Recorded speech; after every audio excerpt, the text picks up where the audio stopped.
Bonjour tout le monde, bienvenue et surtout merci d'avoir accepté l'invitation de la Ville de Montréal d'assister à cette séance d'information sur le grand projet d'aménagement de la rue Sainte-Catherine-Ouest. Très heureux de vous voir en aussi grand nombre. Je vois qu'il y a encore des gens qui se connectent, donc on vous souhaite la bienvenue. Je m'appelle Pierre Tessier et j'aurai le plaisir d'animer cette séance d'information ce matin. J'ai apprécié au départ que je ne suis pas un employé de la ville ni d'un arrondissement, mais plutôt un citoyen de Montréal qui évolue dans le domaine des communications, à qui on a demandé d'animer cette séance d'information ce matin. Le but aujourd'hui n'est pas très compliqué, comme vous allez le voir. Dans un premier temps, nous voulons vous informer de l'avancement du projet et plus précisément de la prochaine phase des travaux qui vont débuter tout prochainement. Et avant d'aller plus loin, j'aimerais peut-être prendre quelques secondes pour vous présenter les principales règles de fonctionnement pour cette rencontre virtuelle pour ceux peut-être qui n'auraient pas l'habitude. Nous ne pouvons pas ni vous entendre ni vous voir, donc les caméras et les micros sont éteints, sauf pour moi, évidemment, l'animateur et ici que les panélistes qui prendront la parole ce matin. Lors de la période de questions, vous pourrez rédiger vos questions via le module questions-réponses, donc un petit module qui se trouve au bas de votre écran. S'il est configuré en français, donc Q&R, et si c'est configuré en anglais, c'est Q&A pour Question and Answer, Q&A. Donc, vous pourrez poser vos questions de façon écrite dans ce module-là ou encore les poser verbalement en utilisant la fonction lever la main. Donc, si vous voyez en bas de votre écran toujours, là, il y a une petite main, raise hand, lever main. Et lever la main, donc, si vous souhaitez intervenir, vous cliquez là-dessus. Moi, ça va me dire sur mon afficheur, sur mon écran, que vous souhaitez intervenir. À ce moment-là, je vais nommer votre nom et vous pourrez intervenir, mais je vais réexpliquer tout ça plus tard lorsqu'on sera rendu à la période de questions. Donc, la séance d'information, incluant la période de questions, devrait se terminer autour de 10h30, plus 10h40 ce matin, selon le nombre de questions, évidemment, et d'interventions qui sont prévues lors de cette période. Et la séance d'information aujourd'hui, elle est enregistrée et elle sera disponible sur la page du projet, donc sur montréal.ca et envoyée aux abonnés de l'infolettre Sainte-Catherine dans les jours qui suivent. Donc, vous allez recevoir tout ça dans votre courriel prochainement. Voici maintenant l'ordre du jour. La séance commencera avec les mots de bienvenue des élus qui sont présents avec nous ce matin, donc les élus de la Ville, M. Robert Baudry et M. Serge Sazeville. Puis, on va enchaîner avec un survol de l'avancement du grand projet Sainte-Catherine-Ouest et du grand projet Peel. Dans un second temps, l'équipe présentera les travaux qui sont prévus de 2023 à 2025 dans le cadre du projet Sainte-Catherine-Ouest et ceux de la rue Mansfield. On va enchaîner avec les mesures d'atténuation qui sont prévues par la Ville, justement pour assurer le maintien des activités durant toute la période des travaux et diminuer ainsi le plus possible les impacts. Puis, nous ferons un tour d'horizon des outils de communication qui sont mis en place pour vous garder bien informé et permettre vous d'échanger avec vous. Et enfin, avant de passer à la période de questions, on va vous présenter les programmes de subvention qui sont mis en place pour les établissements qui sont situés dans le secteur qui sont affectés par les travaux. Et on va terminer, comme je l'ai dit tout à l'heure, avec une séance de questions pour laquelle vous pourrez nous poser vos questions. Donc, la présentation sera effectuée en français. Et les questions en anglais seront lues en anglais et répondues en anglais ou en français au besoin. Je ferai la traduction là, si jamais c'est parce que pour faciliter la fluidité de la rencontre. Donc, the presentation will be in French. Question received in English will be read in English and will be answered either in French or in English. Donc, comme j'ai dit tantôt, on devrait terminer la rencontre ce matin vers les 10h30, 10h40.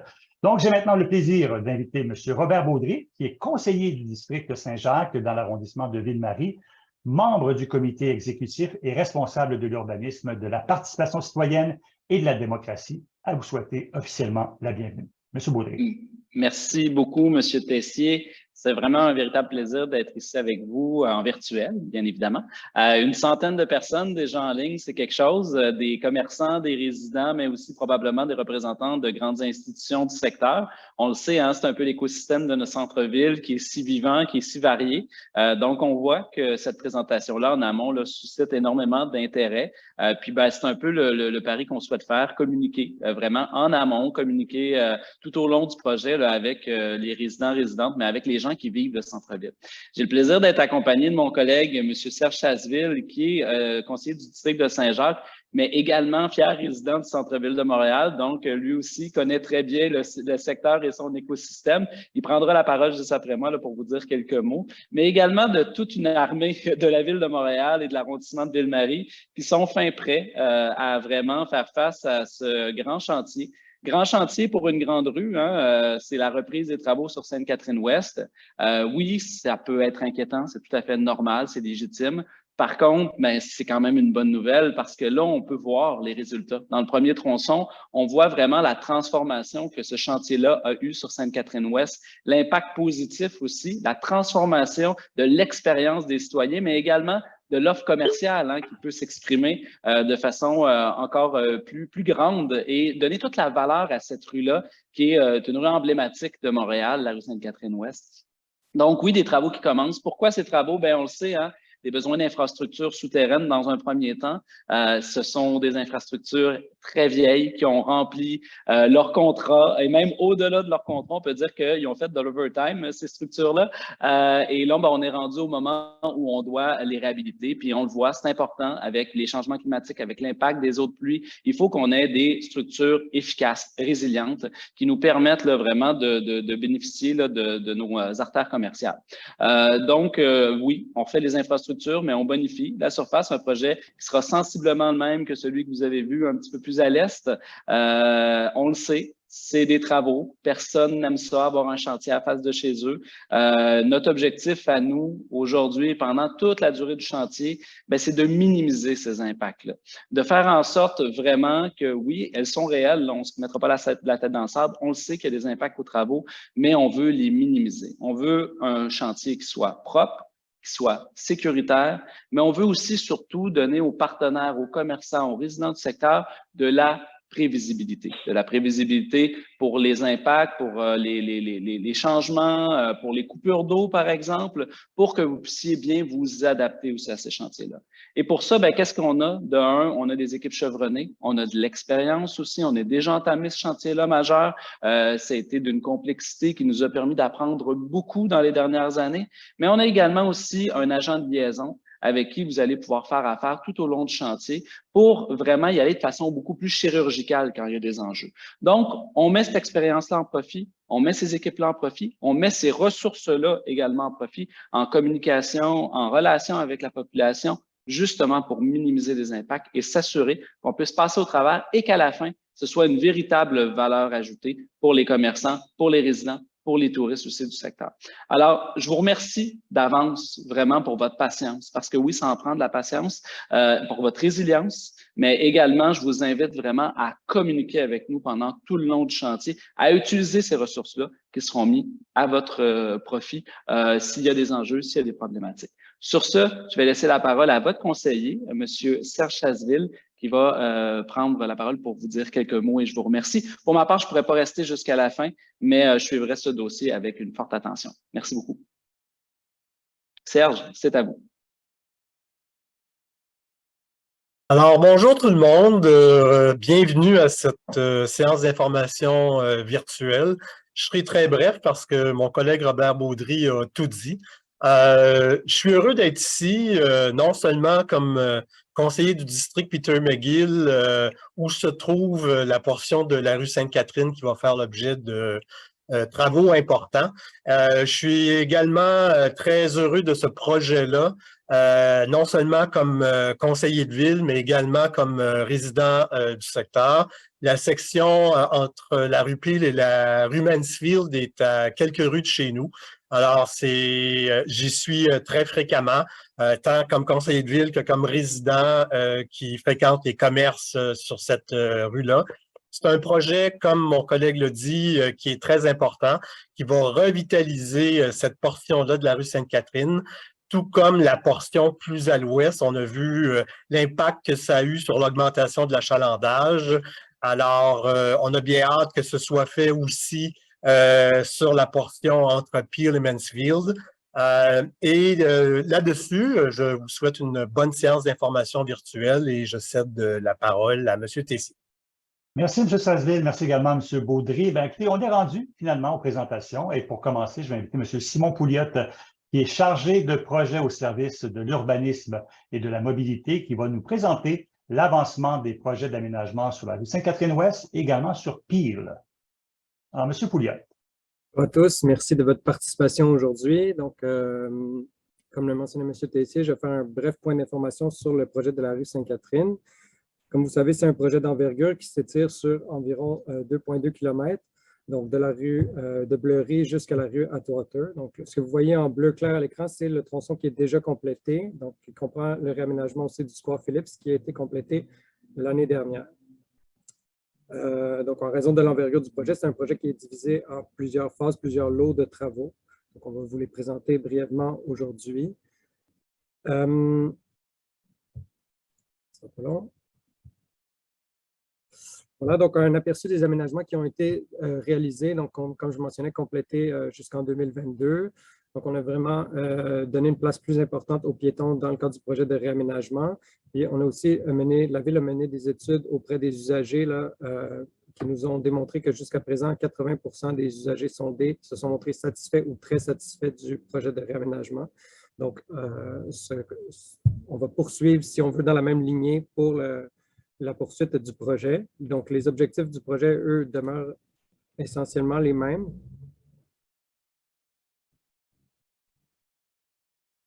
Merci. Donc, comme le mentionnait M. Baudry en introduction, évidemment, c'est de réhabiliter avant tout les infrastructures souterraines vieillissantes, dont certaines sont les plus vieilles au Canada. Par le biais des interventions aussi de réaménagement de surface, on vise à renforcer le caractère distinctif de cette rue emblématique pour la Ville de Montréal. En ce faisant, on va évidemment donner la priorité aux piétons, notamment par l'élargissement significatif des trottoirs. Ça va permettre aussi d'assurer la sécurité et la fonctionnalité de la rue pour tous les usagers et les commerçants et les riverains également.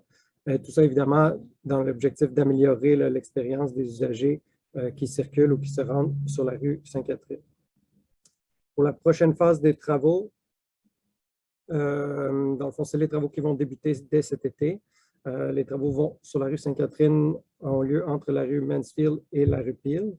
C'est mon collègue Serge Thibault qui va vous présenter plus en détail l'étendue et la portée de ces travaux-là. Ça comprend aussi des interventions sur les rues Mansfield et Metcalfe. Ensuite de ça, donc, à la suite de 2025, les prochaines étapes, si on veut. Là, donc, nous, en ce moment, on travaille sur un mandat d'avant-projet pour la conception des lots plus à l'ouest, donc de la rue Peel jusqu'à la rue Saint-Marc. Une fois que ça va être complété, là, on anticipe un début des travaux à partir de 2025. J'aimerais mentionner aussi qu'il nous reste un petit bout de la rue Place Phillips à compléter. Donc, pour l'instant, c'est des travaux qui ont été repoussés en raison de la présence de chantiers privés dans le secteur. Donc, ça, c'est des travaux qu'on anticipe maintenant à partir de 2026. Spécifiquement pour ce lot-là, il y a des activités de consultation qui ont été menées là, auprès des riverains puis des usagers en 2022. Donc, ça nourrit notre démarche de conception. Ensuite, pour le dernier tronçon plus à l'ouest, donc, on est encore une fois en mandat d'avant-projet présentement. Donc, on travaille à peaufiner la conception dans la continuité de ce qui a déjà été réalisé. Puis pour ce tronçon-là, donc de la rue Saint-Marc jusqu'à la rue Atwater, on prévoit des travaux à partir de 2028. Pour ce tronçon-là spécifiquement, les activités de consultation ont été menées là, à l'automne 2022, puis cet hiver aussi par des ateliers de concertation ciblés avec des parties prenantes. Donc, si je poursuis avec un petit rappel du calendrier, là, donc essentiellement les tronçons complétés, donc de la rue de Bleury jusqu'à la rue Mansfield, ainsi que le réaménagement du square Phillips. Comme je mentionnais ensuite, là, les travaux qui débutent cet été entre Mansfield et Peel jusqu'en 2025. Ensuite, à partir de 2025, de la rue Peel jusqu'à la rue Saint-Marc. On revient un petit peu à l'est, à l'est, à partir de 2026 pour la rue Place Phillips et la place du Frère André, puis de Saint-Marc à Atwater à partir de 2028. Donc, ça conclut le point d'information sur le projet Sainte-Catherine. Pour le projet Peel, on a aussi un court point d'information. Dans le fond, contrairement à ce qui a été annoncé précédemment, les travaux du projet Peel sont repoussés à la suite des travaux du projet Sainte-Catherine qui débutent cet été. Là. Donc, dans le fond, les travaux vont débuter à partir de 2026, vont couvrir le tronçon de la rue Peel qui s'étend du boulevard René-Lévesque jusqu'à la rue Sherbrooke. Puis, c'est des travaux qui comprennent la reconstruction des infrastructures souterraines et le réaménagement de surface dans la continuité de ce qui a déjà aussi été aménagé. Donc, ça conclut les points d'information pour les rues Peel et Sainte-Catherine. Je te redonne la parole, Pierre. Ben oui, je vais reprendre la parole. Merci beaucoup. Tout à l'heure, j'ai mentionné que vous pouvez poser vos questions dans le module Q&R, donc questions-réponses. Il n'apparaît pas pour le moment dans votre barre probablement d'informations en bas, pour la simple et bonne raison qu'on va l'activer lors de la période de questions. Donc, prenez vos questions en note. On veut vraiment vous concentrer sur les présentations qui vont se dérouler dans les prochaines minutes. Justement, on va enchaîner avec la deuxième présentation, celle de Serge Thibault. Et Serge Thibault, il est chargé de projet au service des infrastructures et du réseau routier. Et il va nous parler des prochains travaux dans le cadre du projet Sainte-Catherine-Ouest et de la gestion des impacts, un sujet, je sais, qui vous préoccupe. Donc, Serge, la parole est à vous. Bonjour à tous. Merci de vous être branchés ce matin par ce merveilleux mercredi ensoleillé. Donc, ce matin, je vais vous aborder en fait les points là, sur comment vont se dérouler les travaux au cours des prochaines années, ainsi que la gestion des impacts, comment on va améliorer le sort du chantier et son pourtour. Donc, comme Simon l'a introduit plus avant, les travaux concernent la rue Sainte-Catherine entre Peel et Mansfield, ainsi qu'une portion de la rue Metcalfe qui a été intégrée aux travaux. C'est la raison principale pourquoi on ne fait pas un plus long chantier sur la rue Sainte-Catherine. Il y a d'importants travaux sur la rue Metcalfe à faire là, sur l'aqueduc primaire, dont un aqueduc qui alimente le bassin McTavish. Et on a aussi intégré les travaux de la rue Mansfield entre René-Lévesque et Sherbrooke, qui est principalement du maintien d'actifs, donc du resurfaçage et de la réhabilitation de l'aqueduc que je vais vous présenter plus avant, un peu plus loin, excusez. Vous voyez ici une image à droite que je réutilise beaucoup car elle est très parlante. En fait, c'est une image qui avait été faite des infrastructures dans la phase qui est déjà réalisée. Là, ici, on regarde vers l'est depuis la rue Sainte-Catherine à l'angle de la rue Place-Phillips. Même si ce n'est pas dans le secteur précisément des travaux, ça représente la complexité des travaux à réaliser. Vous voyez que bon, c'est un spaghetti souterrain. Ça, c'est avant les travaux. Donc, tout ça sera remplacé et on va en rajouter en plus. Et malgré tout, on réussit à planter beaucoup d'arbres malgré le spaghetti souterrain. Donc, sur la rue Sainte-Catherine et la rue Metcalfe, nous devons commencer les travaux par des fouilles archéologiques dans un secteur à haut potentiel archéologique. On devra gérer les sols contaminés, changer complètement les aqueducs, les égouts, les entrées de service, refaire presque à neuf les réseaux souterrains de la Commission des services électriques de Bell Canada et des réseaux gaziers d'énergie. Enfin, on réaménage une nouvelle chaussée en pavé de béton, des trottoirs élargis également en pavé de béton, du nouveau mobilier urbain. Tout l'éclairage, les feux de circulation, les dispositifs de télécommunication seront changés, et puis plantation d'arbres massives et d'arbustes et de fosses ouvertes. Et comme je l'ai mentionné auparavant, la rue Mansfield, c'est des travaux qui sont réalisés plus en fin de chantier en 2025. On aura des fouilles archéologiques à réaliser préalables à la réhabilitation de l'aqueduc entre René-Lévesque et Sainte-Catherine. Et puis, en dernier lieu, on va réasphalter le tout là, entre René-Lévesque et Sherbrooke. Donc, si on regarde un peu plus en détail, les travaux débutent le 7 août prochain. Donc, qu'est-ce qu'on va réaliser au cours de l'été et de l'automne? Principalement, quelques fouilles archéologiques sur Metcalfe et sur Sainte-Catherine, des travaux d'aqueduc temporaires, des puits d'accès de Bell Canada et de la Commission des services électriques. Ces travaux-là seront poursuivis par une pause hivernale. Hein. On va avoir une pause hivernale entre novembre et février 2024 où on va réouvrir les rues à la circulation. L'année 2024 sera beaucoup plus intense. C'est là que va se réaliser le gros des lots des travaux d'infrastructure et des excavations. Donc, c'est vraiment là qu'on va changer toutes les infrastructures, les égouts, les aqueducs, primaires, secondaires, tous les travaux des réseaux des techniques urbains. Sur Sainte-Catherine. Sur Metcalfe, on a la même chose à faire. Beaucoup d'infrastructures à changer, comme les réseaux aussi de la Commission et d'énergie. Metcalfe, par exemple, on va finir les travaux d'aménagement en surface. Donc, Metcalfe, les travaux seront complètement terminés à l'automne 2024. S'en suivra d'une nouvelle pause hivernale, automne 2024 au printemps 2025, où les rues vont être ouvertes à la circulation. En fait, si on regarde l'année 2025, elle est séparée par trois phases qui sont qui se suivent, qui se succèdent. L'été 2025 va être sur la rue Sainte-Catherine consacré à terminer les travaux d'aménagement de surface, de chaussée, de trottoirs, d'installation de lampadaires et de réseaux de télécommunications. Et au printemps-été 2025, on aura d'importants travaux d'énergie à faire dans l'intersection Mansfield, une grosse conduite là, de 30 cm à changer. Et on aménagera cette intersection-là.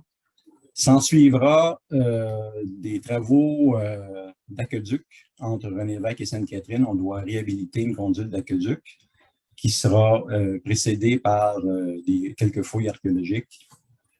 Et enfin, au cours de l'été, de l'automne 2025, on refera, comme je l'ai mentionné auparavant, un resurfaçage, un planaire resurfaçage de toute la chaussée en asphalte là, de René-Lévesque à Sainte-Catherine. Novembre 2025, fin de tous les travaux, réouverture à la circulation de toutes les rues. Évidemment, ces travaux-là vont nécessiter des coupures d'eau. Hein. On anticipe des coupures d'eau sur la rue Sainte-Catherine et Metcalfe en 2023-24 et Mansfield plus en 2025. Les coupures d'eau sont toujours effectuées de nuit. On reconfirme par un préavis de 48 heures les coupures d'eau, mais évidemment, l'agent de liaison qui est entièrement dédié au projet va vous avertir longtemps en avance des coupures d'eau. Donc, tout ça est reconfirmé 48 heures avant les coupures d'eau et par l'agent de liaison, par la diffusion d'une alerte aux abonnés aussi, qu'on vous invite, Dominique, plus tard, moi, ma collègue va vous inviter à vous abonner. Et puis, il y a aussi des distributions d'accroche-porte pour rappeler les coupures d'eau.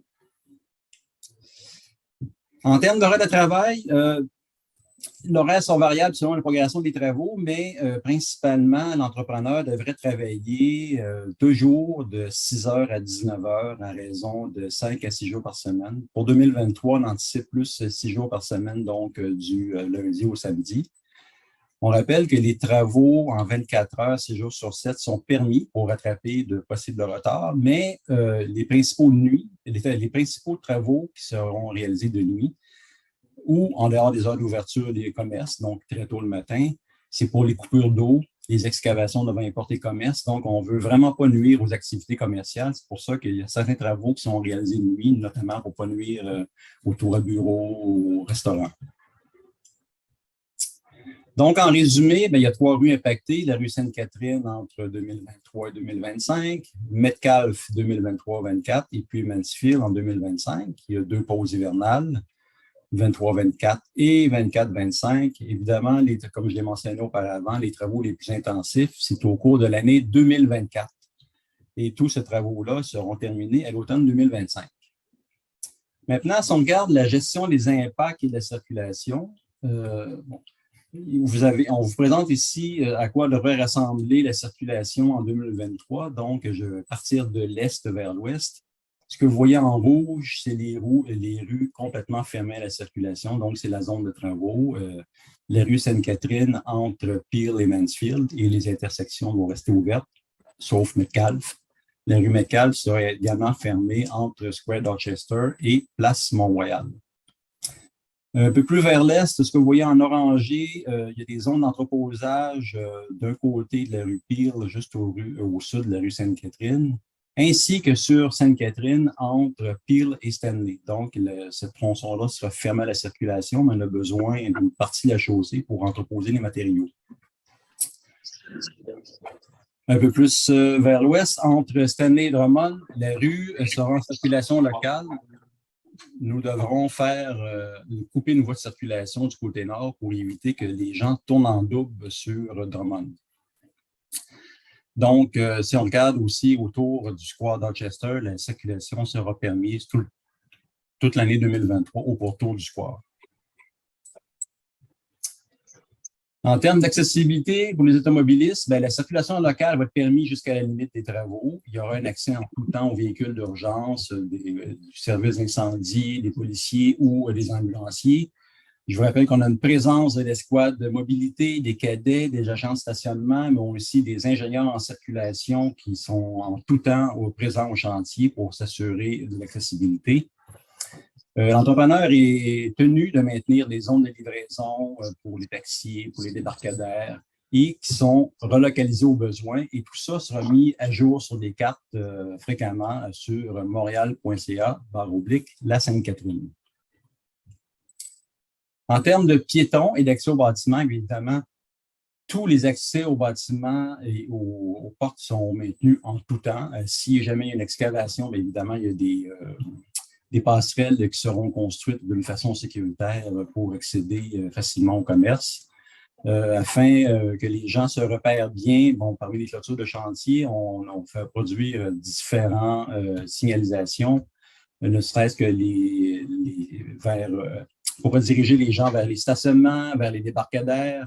Les parcours piétons sont particulièrement bien indiqués, ainsi que des panneaux avec des localisations de commerce. Et ce que vous voyez à gauche, en bas, c'est des bannières avec les commerces des tronçons qui seront appliqués à différents endroits le long des clôtures de chantier. Donc, en tout temps, les gens pourront retrouver, voir les commerces. Les bannières, évidemment, seront d'une hauteur suffisante pour qu'on puisse voir les commerces de l'autre côté de la chaussée. Donc, les bannières n'iront pas jusqu'en haut des clôtures. Maintenant, propriété du chantier, l'entrepreneur est tenu d'entretenir les rues, de nettoyer les vitres. Donc, il y a vraiment des articles dans le bordereau du soumissionnaire pour laver les vitres, pour s'assurer de la propreté. Il doit maintenir des collectes d'ordures et des matières recyclables. Si jamais il y a une entrave, il doit prendre entente avec les riverains pour une relocalisation des points de collecte. Je vous rappelle qu'on a une agente de liaison dédiée au projet. Son nom, c'est Stéphanie Carrière. Donc, c'est le point contact, c'est le point principal entre vous et le chantier. Donc, toutes les communications avec les riverains d'affaires affectés par les travaux, on vous invite à communiquer avec notre agente de liaison, soit à l'adresse courriel que vous voyez à l'écran, Sainte-Catherine-Ouest, @montréal.ca, ou au numéro que je vous invite à retenir, le 514-867-9339. Nous mettons aussi en œuvre un comité de bon voisinage, qui est un comité de travail. On doit se réunir environ, selon l'avancement des travaux, aux 4, 5, 6 semaines. Donc, c'est vraiment les riverains qui sont directement impactés par les travaux, qui sont invités à participer. Et c'est un comité de travail, donc ce n'est pas un point d'information, mais c'est vraiment pour solutionner les problématiques qui pourraient se présenter au cours du chantier. Et ce qui clôt ma présentation, je vais maintenant passer la parole à ma collègue Dominique Gélineau qui va vous présenter les outils de communication avec les riverains. Oui, bonjour. Bonjour tout le monde. Alors, bien, depuis le début du projet Sainte-Catherine, nous avons développé différents outils de communication pour vous tenir informés sur une base régulière, et ce, autant sur les travaux dont les travaux commencent cet été, mais également sur l'ensemble du projet en général et sur les phases encore en conception, donc comme Simon l'expliquait, qui viendront dans les années qui viennent. Alors, tout d'abord, nous avons une infolettre, l'infolette Sainte-Catherine, qui est dédiée au projet. Cette infolette-là vous tient informé sur l'actualité de ce qui se passe autour du chantier, mais également, comme je l'expliquais, du projet en général. Donc, vous allez retrouver des nouvelles de l'actualité, de l'avancement des travaux, des lots encore en conception, des œuvres d'art que nous installerons, etc. C'est via d'ailleurs l'infolette qu'on vous enverra la présentation d'aujourd'hui, mais également le document qui va résumer toutes les questions et réponses qu'on donnera durant la période de questions et celles qui s'ajouteront également. Donc, on vous invite à vous abonner donc au montréal.ca/la Sainte-Catherine en un seul mot. Vous pourrez vous abonner autant à l'infolette qu'aux avis de travaux. Les deux sont vraiment complémentaires. Plus spécifiquement pour les communications qui concernent les travaux, vous avez reçu par la poste dernièrement et via l'infolette Sainte-Catherine aussi une lettre en amont qui incluait aussi l'invitation de la séance d'information. Le but était de vous confirmer le début des travaux. Par ailleurs, pour avoir le détail des avis de travaux, quelle entrave, quelle coupure d'eau, pour savoir en avance, vous allez recevoir des avis de travaux qui vont vraiment détailler toutes les entraves à venir pour vous permettre de planifier votre quotidien. Nous avons également, vous trouvez à la droite, des affichettes de porte, comme Serge l'expliquait. Alors, 48 heures avant une entrave, par exemple une coupure d'eau, on va venir confirmer la date de la coupure d'eau sur l'affichette qui sera installée sur la porte. Voilà, bien sûr, si la coupure d'eau a lieu le vendredi, ça ne sera pas 48 heures d'avance, mais ça va être le vendredi. Pour les avis de travaux, cette année, c'est un peu différent. On vous invite vraiment à vous abonner pour recevoir les avis de travaux. Ils ne seront plus distribués papier. Vous comprendrez qu'avec la configuration de gros édifices au centre-ville, cette pratique d'afficher les avis sur les portes n'était pas très efficace pour vous rejoindre. Alors, pour vous abonner, encore une fois, montréal.ca/la Sainte-Catherine. Vous allez vous trouver immédiatement sur la plateforme de montréal.ca sur la page du projet de travaux en cours. On invite plus particulièrement les gestionnaires immobiliers de tours à bureaux, de tours à condos, d'espaces commerciaux à relayer les avis à vos locataires et copropriétaires. Ensuite de ça, nous avons également des avis alertes. Des avis alertes, ce sont pour être informés d'interventions d'urgence qui pourraient subvenir. Je donne un exemple, fuite de gaz. Alors, en vous abonnant aux avis alertes, vous allez être immédiatement informé par texto ou par courriel. Alors, pour ce faire, montréal.ca/sujet/alerte, sujet et alerte avec un S, bien entendu. En vous abonnant aux avis alertes, vous pouvez choisir le secteur pour lequel vous voulez être informé. Donc, ce sont des avis alertes géolocalisés. Vous pourriez avoir des adresses personnelles, votre adresse au bureau. Donc, vous pouvez avoir différents secteurs pour être informé. Je vous mentionne également que nos équipes de communication mettent à jour les entraves sur les cartes Waze et Google Maps. Maintenant, sur montréal.ca, si vous allez sur votre barre de recherche Internet, si vous tapez montréal.ca/la Sainte-Catherine, je le répète encore, vous allez trouver la page projet. Sur la page projet, vous allez trouver l'endroit pour vous abonner aux avis de travaux envoyés par courriel et du même coup, vous pourrez vous abonner à l'infolettre. Notez également que les avis en vigueur et ceux à venir se retrouvent également sur la page de montréal.ca. Vous l'avez perdu, vous voulez voir quel avis est en cours, vous pourrez toujours le retrouver sur la page projet. Vous allez également retrouver dans les avis la carte de circulation et des zones de livraison commerciale, et ce, en fonction des entraves annoncées. Donc, sur la page montréal.ca, vous allez également retrouver ces cartes-là. On vous invite d'ailleurs à les consulter, mais également à les partager au besoin avec vos fournisseurs. À droite, vous avez également sur montréal.ca accès à la carte Info-Travaux. J'essaie de démystifier un peu. Alors, la carte Info-Travaux, si vous sélectionnez l'arrondissement Ville-Marie, vous pourrez voir les différents chantiers dans votre secteur, donc non pas uniquement le chantier Sainte-Catherine, mais également tous les autres chantiers qui peuvent y avoir. Et finalement, ici, c'est une diapositive un peu importante, mais je vous dirais, si vous êtes abonné à l'infolettre, vous allez revoir toutes ces informations-là par courriel. Donc, tout ce qui concerne les travaux, on invite les citoyens, les citoyennes à rejoindre l'équipe Info-Travaux par courriel à info-travaux@montréal.ca ou au 514-872-3777 selon l'horaire indiqué. En dehors de ces heures de bureau, ou s'il y a une demande vraiment d'intervention immédiate, vous pouvez toujours composer le 311.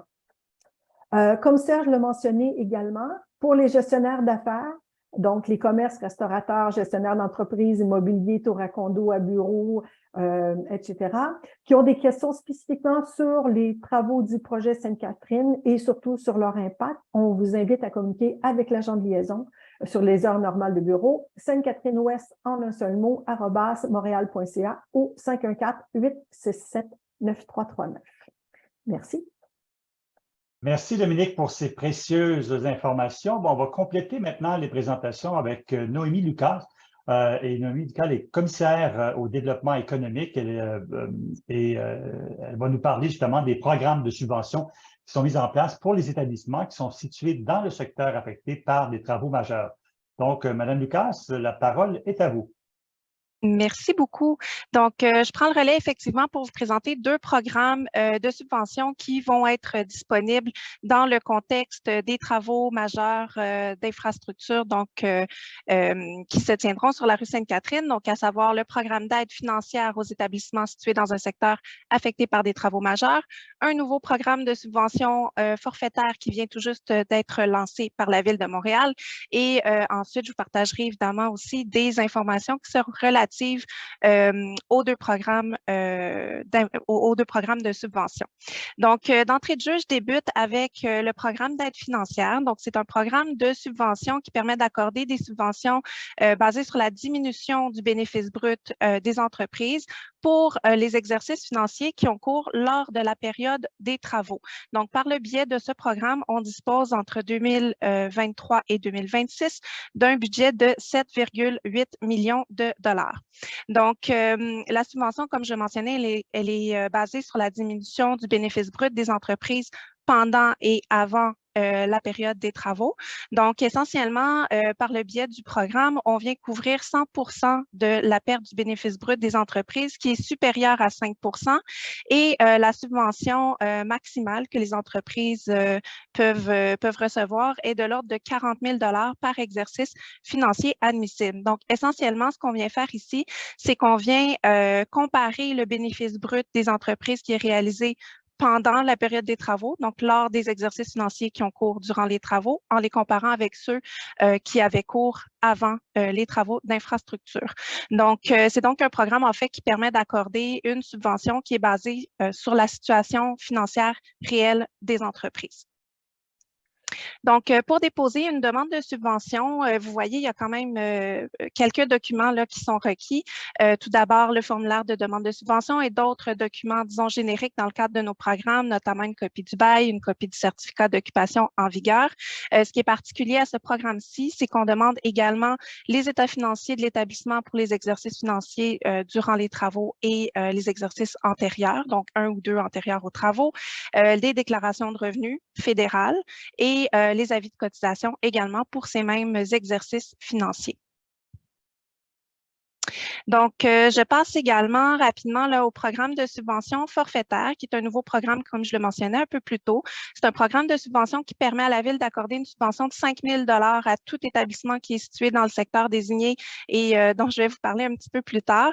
Donc, par le biais de ce programme, on dispose d'un budget total de 4,5 millions de dollars, donc 1,5 million de dollars par année pour les années 2023 à 2025. Donc, vous constaterez là d'entrée de jeu que c'est un programme qui est plus léger, plus facile d'accès. Donc, il y a effectivement peu de documents qui sont requis pour déposer une demande, donc un formulaire de demande de subvention et quelques documents que vous avez normalement en main assez facilement, à savoir votre certificat d'occupation, la copie du bail, l'état des renseignements au registre des entreprises.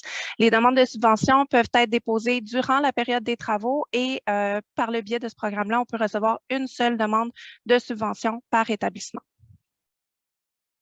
Donc, en fait, ce sont deux programmes qui sont, en fait, qui partagent plusieurs paramètres similaires. D'entrée de jeu, ce que vous voyez à l'écran, je ne sais pas si c'est très clair, mais vous voyez là donc un quadrilatère là qui est délimité par une ligne rouge. C'est donc tous les établissements commerciaux qui se situent à l'intérieur de ce quadrilatère peuvent déposer une demande dans le cadre de nos deux programmes de subvention. Ce sont deux programmes de subvention, en fait, qui s'adressent aux établissements commerciaux qui exercent la vente au détail, la location de produits ou la prestation de services aux consommateurs. Donc, évidemment, il y a quelques exclusions là, que vous voyez à l'écran dans les catégories de services professionnels, dans les services en finance, en assurance, en soins de santé et assistance sociale et en services immobiliers.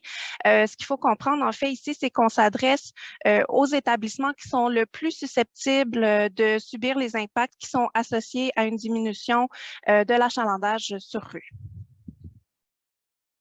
Vous retrouverez également là, à l'écran d'autres exclusions qui sont associées à ces deux programmes, notamment si les établissements cessent leurs opérations, sont à faillite, ou un établissement, par exemple, qui vient s'implanter après le début de la période des travaux serait également exclu de nos programmes de subvention. Et finalement, en fait, je termine là, sur différents outils qui sont disponibles pour vous. Donc, tout d'abord, on a des pages web qui sont dédiées à ces programmes, donc sur montréal.ca. On a également des formulaires de demande d'information en ligne pour chacun de ces programmes et vous trouverez également à l'écran le courriel de l'équipe, donc qui administre ces programmes de subvention-là, donc à savoir aide financière à commercial-montréal.ca. Et évidemment, je joins ma voix à celle de Dominique. Donc, on vous invite à vous inscrire à l'infolettre du projet Sainte-Catherine via lequel les liens pour ces pages et ces formulaires vous seront également transmis. Donc, c'est ce qui complète ma présentation. Je repasse la parole à M. Tessier. Merci, Noémie, pour encore une fois des informations très précieuses, très appréciées. On est rendu vraiment maintenant à la période de questions. Tout va bien, on est sur notre horaire. Et on va commencer avec les questions qui seront posées en direct, c'est-à-dire les questions que vous allez poser verbalement. Et pour ce faire, ben, vous avez juste à cliquer sur la petite main qui se trouve en bas de votre écran, là. Levez la main, raise hand si votre ordinateur est configuré en anglais. Et moi, ça va me dire dans la liste des participants que vous souhaitez intervenir. À ce moment-là, je vais nommer votre nom ou dire votre numéro de téléphone parce que je vois qu'il y a des gens qui sont connectés avec des numéros de téléphone. D'ailleurs, Sandra Ferreira a déjà levé la main. Il y en a plusieurs qui ont levé la main. Donc, on va aller vers vous dans quelques instants. Soyez pas inquiets. Et ben, à ce moment-là, je vais vous demander d'activer votre micro. Je vous rappelle également que la caméra va rester fermée, donc on va juste vous entendre. On vous demande d'être bref, évidemment, et de limiter idéalement votre intervention à une question et une sous-question sur le même sujet afin de permettre évidemment à tout le monde, comme vous voyez, on est très nombreux ce matin. On veut donner la chance à plus de monde possible de pouvoir intervenir, mais rien ne va vous empêcher de revenir par contre une deuxième fois en levant la main à nouveau pour être dans la file d'attente. Vous pouvez aussi, là, on l'a activé cette fois-ci, poser votre question à travers le module Q&R, donc questions et réponses, et été activé. C'est le deuxième là au centre de votre écran. Et ça, c'est pour les gens peut-être qui préfèrent peut-être y aller de façon écrite. Donc, vous pouvez écrire votre question dans ce module-là, et moi, on va me transmettre les questions et je me ferai votre porte-parole et je lirai les questions et je les adresserai aux bonnes personnes. Donc, évidemment, afin de respecter l'heure de fin qui est prévue à cette rencontre, si des questions n'ont pas été répondues, soyez assurés qu'elles seront prises en note et répondues dans un document avec l'ensemble des questions et des réponses d'aujourd'hui. Et ce document, comme on l'a mentionné tout à l'heure, sera acheminé par courriel à l'ensemble des participants et participantes à la séance d'aujourd'hui. Et si les panélistes ne sont pas en mesure de répondre par manque d'informations, manque de temps, c'est un gros projet, donc c'est possible qu'on n'ait pas les réponses à toutes les questions, ben, ces questions-là seront répondues dans ce fameux document qui doit vous être acheminé dans quelques jours. On vous demande évidemment de faire preuve de respect. Hein? On vous demande, s'il vous plaît, de respecter le décorum, donc de respecter les gens qui vont parler. Donc, les questions qui contiennent des propos diffamatoires ne seront pas toléré, je tiens à le mentionner tout de suite, mais je pense que normalement, ça se déroule quand même assez bien. Donc, avant de débuter officiellement la période de questions, j'aimerais simplement mentionner que plusieurs membres des équipes du projet Sainte-Catherine-Ouest et celui de Peel et de l'arrondissement Ville-Marie, ainsi que de l'Agence de mobilité durable, vont se joindre à nous pour répondre à vos questions. Et la Ville de Montréal tient d'ailleurs à les remercier chaleureusement pour leur grande collaboration et leur présence avec nous aujourd'hui. On va commencer justement cette fameuse période de questions. Je vois qu'il y a Sandra Ferreira qui avait levé la main dès mon entrée en jeu. Donc, Madame Ferreira, si vous voulez bien activer votre micro, nous, en régie, on va vous donner la parole également. Donc, on va commencer avec vous, Madame Ferreira. Est-ce que vous nous entendez? Oui, bonjour, merci beaucoup. Vous m'entendez? Très bien. Allez-y, on vous écoute. Super. Ma question fait référence à la rue Peel entre Sainte-Catherine et Maisonneuve. J'aimerais juste mieux comprendre l'accessibilité en voiture dans les 2 prochaines années, puis aussi les terrasses, si elles seront en vigueur l'été prochain ou pas. Là, Serge Thibault, je pense, va se faire un plaisir de répondre à votre question. Serge. Bonjour, Mme Ferreira. Bonjour. Pour l'année 2023, la rue Peel ne sera pas entravée, donc la circulation sera permise en tout temps, là, depuis René Lévesque jusqu'à la rue Sherbrooke, sans problème. En 2024, il y aura des travaux dans l'intersection, donc on aura les égouts à refaire et l'aqueduc. Et à ce moment-là, ben, la rue Peel entre Maisonneuve et Sainte-Catherine devra être mise à double sens en circulation locale. Et enfin, pour l'année 2025, L'année 2025, il ne devrait pas avoir de problématique à circuler sur la rue Peel. Si on a à aménager l'intersection, on devra toujours laisser une voie ouverte donc, pour la rue Peel. Donc, il ne devrait pas avoir de problème pour 2025. C'est vraiment 2024 qui est la plus impactante en termes de circulation automobile. Et pour la terrasse, juste au niveau de la terrasse, est-ce que ça veut dire que l'été prochain, on a une terrasse? C'est une très bonne question. Et le Grand Prix, la grandeur des terrasses qu'on a vues cet été. Faudrait vérifier. Il faudrait que je vérifie avec l'arrondissement. Je ne suis pas capable de vous répondre aujourd'hui, mais je pourrais vous répondre très bientôt par écrit. On pourra l'ajouter également. Oui, on pourrait l'ajouter également dans le fameux document questions-réponses qui va être envoyé une fois qu'on aura les chats. Je vois qu'il y a Agathe Berger qui souhaiterait intervenir. Oui, Agathe. Oui, bonjour Madame Ferreira et bonjour tout le monde connecté ici présent. Agathe Besberger de l'arrondissement de Ville-Marie, je suis la commissaire au développement économique. Juste sachez qu'au niveau des cafés-terrasses, de manière générale, on interagit toujours avec les représentants du chantier et on essaye toujours d'accommoder le plus possible tout en respectant la sécurité publique. Donc, on sera en communication avec Serge Thibault par rapport à tout cela. Parfait. Puis juste dans les réponses futures, là, si vous pouvez inclure tout ce qui se passe pour le Grand Prix sur la rue Peel, ça serait apprécié. Excellent. Merci, Mme Ferreira, pour votre intervention. Je tiens à préciser qu'on va donner priorité ce matin aux questions qui sont posées de vive voix, mais évidemment, après ça, on va aller, une fois qu'on n'aura plus de questions avec les mains levées, on va se tourner vers les questions qui sont envoyées de façon écrite dans le module questions-réponses. On enchaîne avec Annick Desmarteaux. Annick, est-ce que vous nous entendez? Si vous voulez activer votre micro, s'il vous plaît, pour qu'on vous entende correctement. Madame Desmarteaux? Oui, je crois que votre micro maintenant est activé. On vous écoute. Est-ce que vous nous entendez? Écoutez, on va peut-être passer à l'autre question. On va peut-être régler ce problème-là. Je vois qu'il y a un... Bon, on va aller à Benoît. Oui, on vous entend, c'est parfait. Excellent. Bon, merci. OK. Bonjour. Bonjour. Donc, bonjour, je suis responsable de Place Ville-Marie.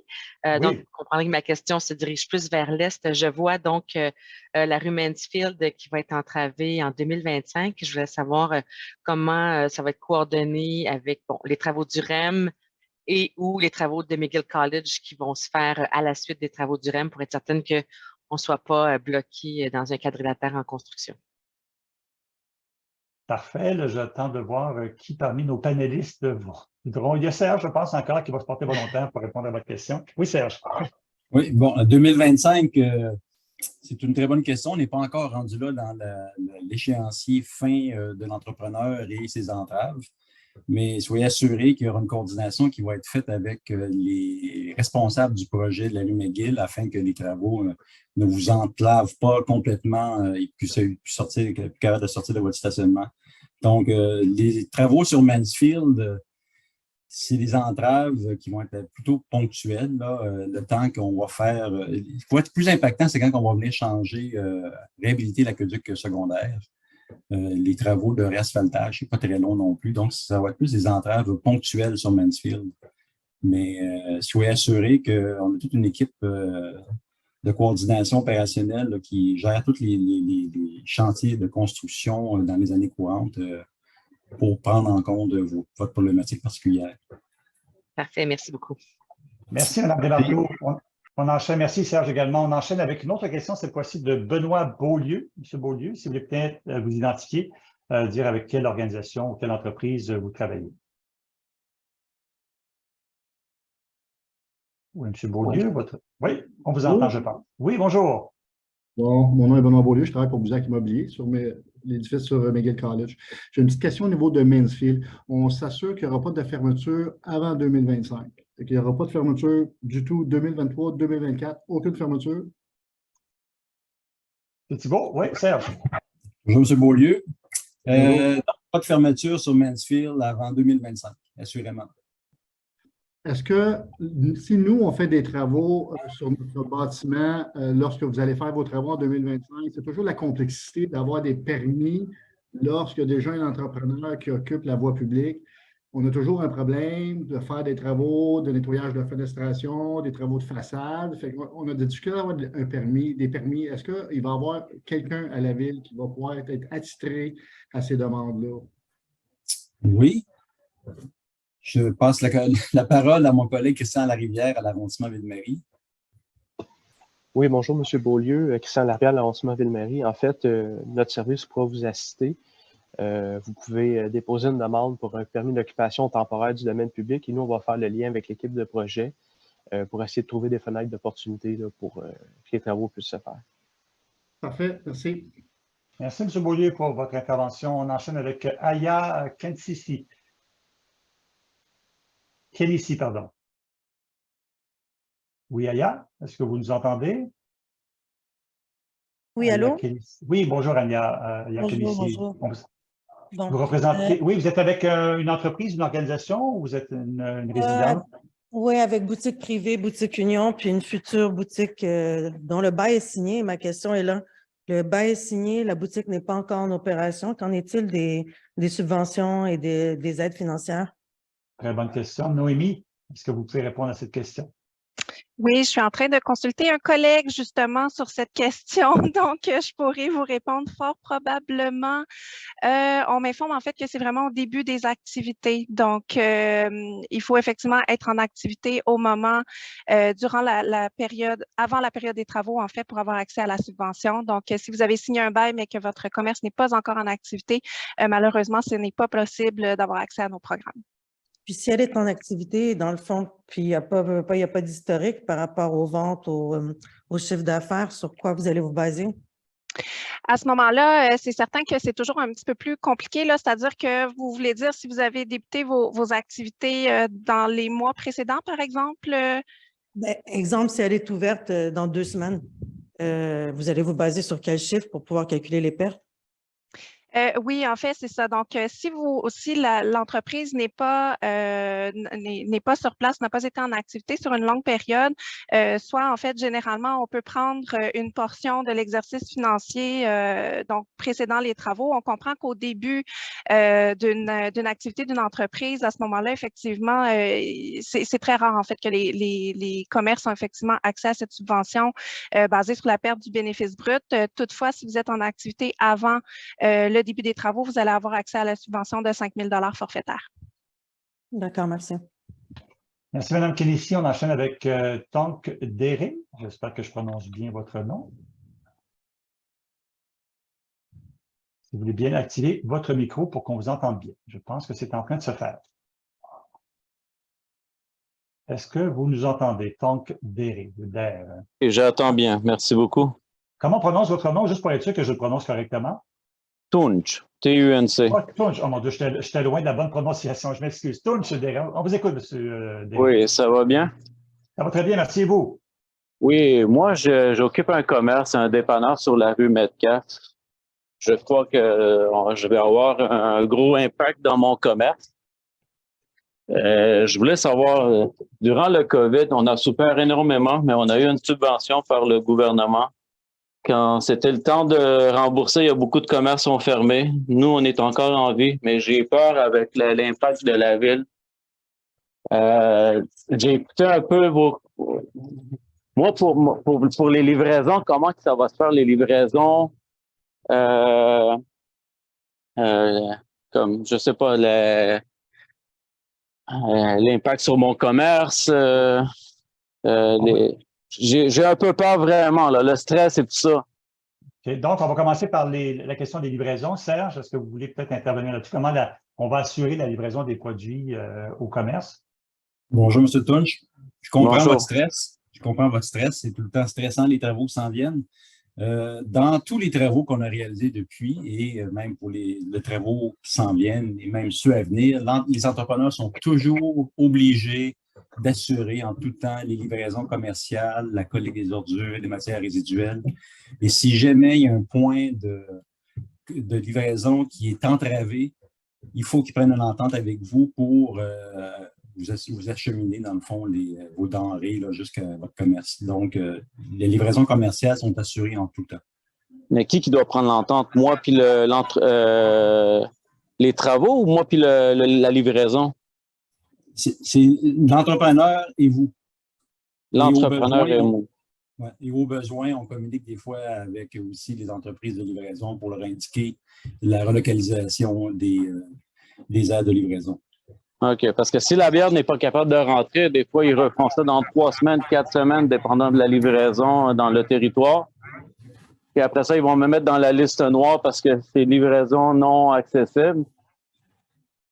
Non, on a eu des cas auparavant. Il faut avoir un commerce pour comprendre le concept un petit peu. Là, Je comprends tout à fait. Mais juste vous dire, on a eu des cas particuliers où l'entrepreneur ouvrait les portes de chantier. Des fois, il y avait des chemins accessibles jusqu'au commerce. Et puis, il assurait la livraison sécuritaire, dans le fond. Parce que sur la rue Peel, quand ils ont fait les rénovations, ils ont tout terminé. Après ça, ils reviennent, ils recreusent encore.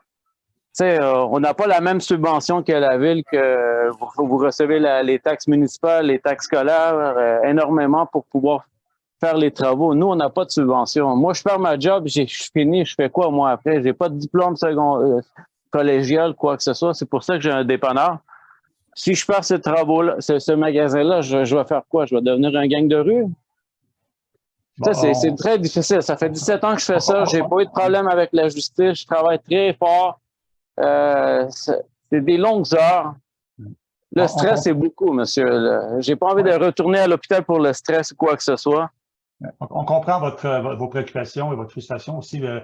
Derré, mais comme on a déjà eu l'expérience, je pense, dans les travaux qui ont été faits plus à l'est de la rue Sainte-Catherine-Ouest, ça s'est très bien passé, puis je pense qu'on peut bâtir là-dessus pour s'assurer de minimiser les impacts sur votre commerce. Donc, merci beaucoup. Mais sur la rue Metcalfe, il y a quelques années, vous avez fait des gainages. Le gainage, c'était pourquoi, alors? Serge, est-ce que vous voulez répondre? Il y a eu du gainage sur la rue Metcalfe au sud de la rue du Square Dorchester pour gainer l'aqueduc primaire. Et il y a un tronçon qui ne pouvait pas être refait. C'est le tronçon qu'on va reconstruire. On ne pouvait pas le gainer. Et arriver à l'intersection Sainte-Catherine, c'est un enchevêtrement pas possible. Là. Donc, c'est pour ça qu'on s'en va remplacer ce qui ne peut pas être gainé. Et on ne peut pas le remplacer sans faire les travaux de Sainte-Catherine. Et Sainte-Catherine, on ne peut pas faire les travaux sans remplacer ce qu'il y a sur Metcalfe. Bon, ben merci. Puis bonne chance. Puis encore une fois, je vous invite à rester en contact avec l'agent de liaison là, justement pour s'assurer de bien coordonner l'ensemble des travaux et l'impact qu'il pourrait avoir là, sur votre dépanneur. On va enchaîner maintenant avec les questions qu'on a reçues dans le module de questions-réponses. Donc, je vais me faire votre porte-parole. Je vais lire les questions et les adresser dans la mesure du possible aux bons intervenants. Donc, première question en anglais. What are you doing to help the merchants on St. Catherine Street with proper barriers, unlike what exists now? Donc, je peux traduire la question. Donc, que faites-vous pour aider les commerçants de la rue Sainte-Catherine-Ouest avec des barrières qui sont adéquates, contrairement à ce qui existe actuellement? Question, je pense, pour Serge à nouveau. Je vais répondre en français, Pierre, et je te laisserai le soin de traduire. Ben, les barrières, en fait, sur la rue Sainte-Catherine ont toujours permis, la hauteur des bannières sur les barrières ont toujours permis de voir, dans le fond, les commerces et de ne pas cacher la vue des enseignes commerciales. Et c'est un soin qui est apporté à chaque année, à chaque projet. Et on continuera le travail qu'on a fait depuis le début du projet Sainte-Catherine à cet effet. So the heights of the barriers are always put in place to make sure that the people on the street are able to see the merchants from the street. So we'll pay attention to this part of the project and the aménagement and about the barriers. Deuxième question maintenant, cette fois-ci de Quinn Murph. La ville semble-t-elle publiquement consultable? La ville rendra-t-elle publiquement consultable une liste des entrepreneurs réalisant des travaux publics dans un souci de transparence complète sur qui fait les travaux pour le compte de la ville, c'est-à-dire les contribuables. Donc, on voudrait savoir si on va pouvoir rendre publique cette liste de fournisseurs-là. Question toujours pour Serge. Je peux répondre pour le chantier. Pour le chantier, le nom de l'entrepreneur est clairement identifié sur les clôtures de chantier. On a une bannière avec le nom de l'entrepreneur, tous les gens qui ont travaillé à la conception et qui surveillent les travaux. Pour le reste des entrepreneurs, pour les autres chantiers, je ne suis pas en mesure de répondre à cette question. Il y a sûrement une liste à quelque part. Mais je pourrais répondre par écrit à cette question. Encore une autre réponse qu'on pourrait ajouter au document questions-réponses qui vous sera fourni dans les quelques prochains jours. Merci Serge pour cette information-là. On revient maintenant sur la question des programmes de subvention. Donc, bonjour, allons-nous recevoir, c'est une question de Ali Eladi Mohen. Bonjour, allons-nous recevoir les informations sur le programme de subvention après cette rencontre? Noémie, je pense que vous l'avez mentionné tout à l'heure, ça allait se retrouver dans l'infolette, mais je vais vous laisser répondre peut-être si jamais il y a des compléments d'information. Oui, effectivement. Donc, on vous invite à vous inscrire à l'infolettre du chantier là, en lien avec le chantier, le projet Sainte-Catherine, parce qu'effectivement, on va faire parvenir donc la présentation via cette infolettre-là. Vous allez avoir accès également au lien cliquable là, vers le site montréal.ca et les pages dédiées à nos programmes, à nos formulaires d'information également. Merci. Short and sweet, comme on aime. Merci beaucoup, Noémie. On enchaîne avec une autre question, cette fois-ci de Renata Skutetiova.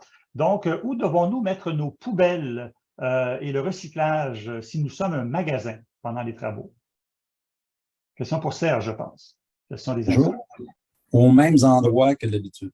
Donc, vous déposez vos poubelles aux mêmes endroits et on s'assure que la collecte est faite. Parfait. On revient sur un sujet qui est très préoccupant pour plusieurs personnes, la question des stationnements. C'est une question de Suzanne Aubry-Kovacs. Combien de places de stationnement allons-nous perdre une fois les travaux terminés? Question, je pense, pour Simon. Oh oui, donc dans le cadre des travaux qui débutent cet été pour le tronçon Peel à Mansfield, il y a 38 places de stationnement sur rue qui vont être retirées dans le cadre du projet à la suite des travaux. Et puis, à l'intersection de la rue Metcalfe, il y a des saillies de trottoirs qui vont être aménagées. Donc, il y a 8 cases de stationnement qui vont être retirées. Ça, c'est pour les travaux en cours qui débutent cet été, donc qui prendront fin en 2025. Et est-ce que ça va être la même chose une fois les travaux terminés ou c'est juste pendant la période des travaux? Dans le fond, pendant les travaux, on retire les stationnements pour effectuer les travaux, mais une fois le réaménagement complété, le stationnement sur rue est retiré de la rue Sainte-Catherine. Complètement, c'est ça, comme c'est le cas pour la section plus à l'est. Merci beaucoup, Simon. Donc, question maintenant de Maria Carteris. Des horaires de travaux de nuit pour ne pas nuire aux commerçants, c'est bien, mais qu'en est-il du bruit pour les résidents des immeubles résidentiels? Serge. C'est sûr que les travaux qui se réalisent de nuit, on essaie de choisir les endroits où, pour nuire le moins possible aux gens qui vont résider, mais évidemment, les travaux qui sont réalisés de nuit, ce sont des travaux qui doivent faire le même bruit qu'une opération de déneigement la nuit. Là. Donc, c'est des excavations devant les portes de commerce pour aller changer les entrées de service. On comprend que ça a des impacts, mais évidemment, tous les équipements très bruyants sont interdits de nuit. Donc, à partir de 10 heures du soir jusqu'à 7 heures le matin. Donc, pas de marteau-piqueur, pas d'hydro-excavation qui, comme des camions, qui sont hyper bruyants. Donc, tout ça est interdit de nuit. Donc, c'est des machineries relativement peu bruyantes. Et depuis l'adoption de la charte de chantier, bien, tous les véhicules, les alarmes de recul, donc, c'est des alarmes à basse fréquence qui sont beaucoup moins stridentes que les bip, bip, bip qu'on peut entendre constamment sur d'autres chantiers. Parfait, merci Serge. Je rappelle que vous pouvez également poser vos questions de vive voix. Donc, vous avez juste à cliquer sur la petite main, lever main ou raise hand qui va me dire que vous souhaitez intervenir verbalement. On enchaîne avec d'autres questions qu'on a reçues dans le module de questions-réponses, cette fois-ci de Sonia Grenier. Elle veut savoir, bonjour, nous sommes un hôtel sur Peel, donc pas tout de suite pour les travaux, mais votre mention de travaux de 6 heures le matin à 19 heures le soir, 6 jours par semaine et peut-être même de nuit, me fait un peu peur. Est-ce qu'une fois la portion Peel de Maisonneuve et Sherbrooke, si vous allez prendre en considération le fait qu'il y a 2 hôtels qui sont présentement dans cette portion? Toujours une question pour Serge concernant l'impact des travaux. L'hôtel est situé sur la rue Peel, mais j'imagine pas à proximité de la rue Sainte-Catherine. Donc, pour les travaux Peel à venir, je n'ai aucune idée sur quel horaire on va travailler. On ne travaillera probablement pas sur les travaux 24 heures sur 7. 24/7, excusez. Donc, les horaires de travaux que j'ai mentionnés, c'est uniquement pour Sainte-Catherine. Donc, ce sera communiqué, j'imagine. Oui, ça sera pris en compte là, quand on va faire la planification fine du projet PEEL pour les travaux à venir en 2026.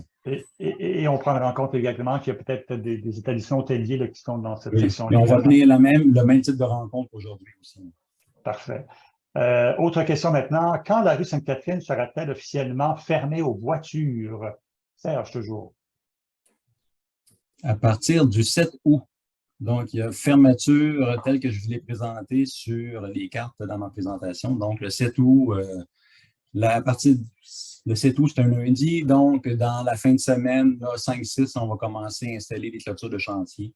Mais 7 août, officiellement, c'est sûr que la circulation est complètement fermée. Excellent. Je vous laisse de côté, Serge, pour aller rejoindre Simon Pouliot. Auriez-vous par hasard la date approximative où les travaux atteindraient le coin Sainte-Catherine et de la montagne, Simon? Est-ce qu'on a cette date-là? Pas précisément. Là, donc, comme je mentionnais précédemment, pour le tronçon entre Peel et la rue Saint-Marc, donc on anticipe un début des travaux à partir de l'année 2020, de la fin de l'année 2025. C'est quand même une précision importante. Donc, des interventions majeures plus à partir du début de l'année 2026.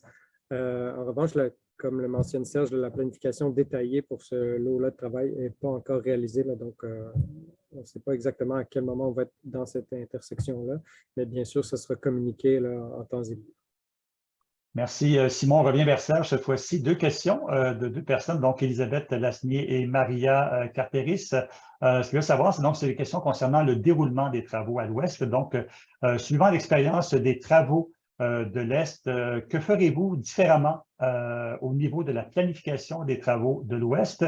Et la deuxième question, c'est est-ce qu'on peut s'attendre aux mêmes mesures qui ont été présentées pour l'étendue des travaux entre les rues Peel et Saint-Marc?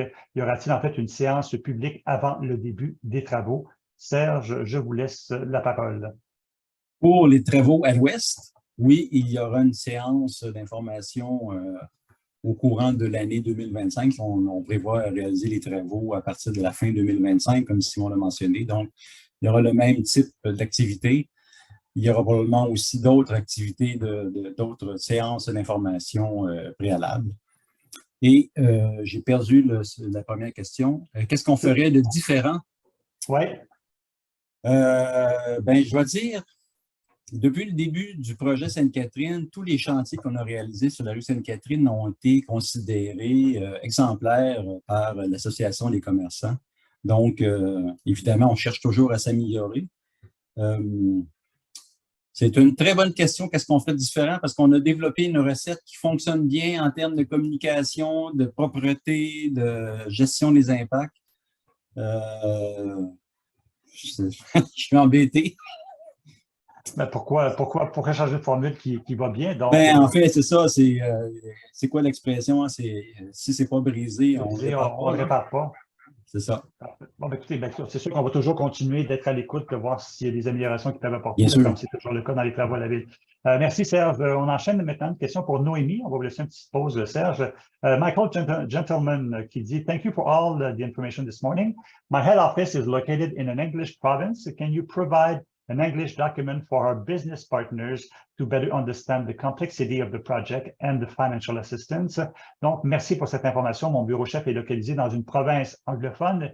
Pouvez-vous nous fournir des informations sur les subventions et les projets en anglais? Question pour Noémie. Oui, je vais être en mesure de répondre, là, du moins pour nos programmes de subvention. Donc, ils sont disponibles sur le site montréal.ca et il y a toujours une version là, en anglais qui est rendue publique. Donc, vous avez à la fois l'information générale par rapport au programme en anglais ainsi que le règlement associé au programme en anglais également. So just to translate, the information are available in English on the Montreal.ca website, so you can find all the information there. And the general version, and also the rules related to those programs. Thank you, Noémie. On enchaîne maintenant avec une question de Sonia Grenier. Question sur le futur projet Peel après le lot actuel. Bonjour. Sur le plan original des travaux sur Peel, il y avait que mon débarcadère de prévu, donc l'hôtel Marriott, mais s'il vous plaît, prendre en considération les nombreuses livraisons sur cette rue de plusieurs camions pour les restaurants et autres. S'il vous plaît, prévoir également un débarcadère de 15 minutes pour eux. Sinon, mes clients vont se faire cannibaliser continuellement sur leur débarcadère. Donc, une recommandation. Louis-Philippe Charest, je ne sais pas si vous voulez ajouter peut-être quelque chose là-dessus, justement pour faciliter le va-et-vient des gens dans les hôtels et la livraison également. Là. Bonjour tout le monde, je suis chargé de projet pour le projet PEEL au service d'urbanisme et de la mobilité. Pour le bénéfice de tout le monde, là, ici, la question porte sur le tronçon de la rue PEEL entre de Maisonneuve et Sherbrooke. Effectivement, du côté est de la rue, on prévoit uniquement un débarcadère pour l'hôtel. Pourquoi? Pour accommoder les terrasses, puis aussi pour avoir des trottoirs confortables. Par contre, dans cette portion-là de la rue, on a aussi une voie de stationnement du côté ouest, sur l'ensemble du tronçon. Donc, on prend bien note le besoin, là, puis l'idée, c'est d'avoir un bon équilibre entre le stationnement tarifé, parcométré, et puis les autres besoins, livraison. Il y a aussi un stationnement de corps diplomatique qu'il faut accommoder de ce côté-là. Donc, on a une voie de stationnement du côté ouest qui nous aide dans ce tronçon-là, puis on prend bien en note le besoin. Parfait, merci Louis-Philippe. On enchaîne avec une autre question. Comme on sait, on a connu des pluies assez importantes la semaine dernière. Donc, est-ce que les travaux sur les infrastructures d'égouts amélioreront la résilience du système lors des grandes pluies et réduiront les débordements dans les réseaux des bâtiments? Question pour Simon Pouliot. Simon. Bonjour. Donc, évidemment, dans le cadre de la reconstruction des infrastructures souterraines, le réseau d'égouts va être mis aux normes du jour. Je référais peut-être à mon collègue Serge pour le diamètre exact là, par rapport au diamètre existant. Donc, ça, c'est pour le réseau d'égouts. C'est sûr que dans le cadre du projet Sainte-Catherine, dans un objectif d'amélioration continue, on va aussi aménager des fosses d'arbres drainantes. Je pense qu'il n'y en a pas beaucoup dans le tronçon qui sera en travaux à partir de cet été, mais plus on va se déplacer vers l'ouest, plus il va en avoir, dans l'objectif de retenir dans la rue le plus longtemps possible les eaux de ruissellement avant de les renvoyer à l'égout et donc de minimiser l'impact des événements climatiques extrêmes sur le réseau municipal. Parfait, merci. On va enchaîner avec une autre question. Cette fois-ci, on va revenir sur la gestion de la circulation, un thème important aussi qui vous préoccupe. Donc, c'est Sonia Grenier qui veut savoir quel sera donc le détour prévu sur PEEL en 2024 pour monter vers le nord. Est-ce que les gens seront dirigés vers quelle rue, en fait? Serge? C'est une bonne question que je n'ai pas avec moi. Je n'ai pas la réponse avec moi. Je n'ai pas les cartes de détour encore pour 2024. Assurément, on pourra vous acheminer ça par écrit. C'est sûr que par le nord, tout dépendant, si notre point d'entrée est plus vers la rue Sainte-Catherine, il va falloir descendre PEEL à sens unique, à double sens entre Maisonneuve et Sainte-Catherine. Et si on vient de René-Lévesque, probablement Mansfield pour remonter vers le nord, mais ça, c'est une bonne question. Je n'ai pas la réponse. On n'est pas rendu là encore, c'est ça. On va passer. C'est une très bonne question, Mme Grenier. On va vous revenir là-dessus. C'est prévu dans nos documents d'appel d'offres, par exemple, mais on peut vous envoyer ça par écrit. Parfait. Excellent. Michael Gentleman, maintenant, we're back to you with the St. Catherine project and PEEL project at this intersection be under construction at the same time. Donc, est-ce que le projet Sainte-Catherine et le projet PEEL à cette intersection seront réalisés, les travaux seront réalisés en même temps? Serge? Non. C'est ça. Les travaux Sainte-Catherine, les travaux du projet de la rue Sainte-Catherine vont aménager l'intersection PEEL. Et plus tard, quand le projet PEEL sera en chantier, l'intersection sera déjà aménagée. So, Mr. Gentleman, the answer is no. The two projects are not under construction during the same time. Question maintenant, à partir de quelle date PEEL deviendra-t-elle sens unique direction nord? Serge également, je pense qu'on n'a peut-être pas encore la question là-dessus. Dès le début des travaux, l'entrepreneur devra mettre PEEL à sens unique entre René-Lévesque et Sainte-Catherine pour les besoins du chantier.